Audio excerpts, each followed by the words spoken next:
Welcome back to another technical video. Today we're going to be going through your question, answering it, and hopefully finding that solution.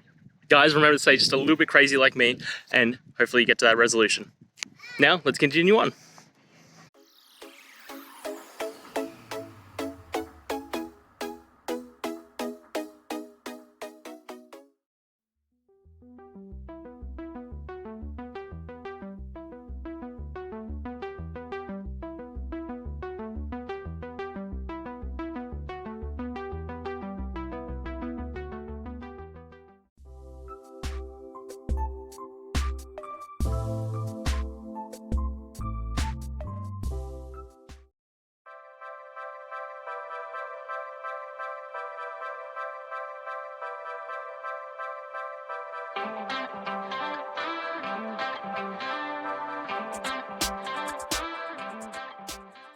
I hope that's found the resolution that you're looking for and you managed to work your way through your issue.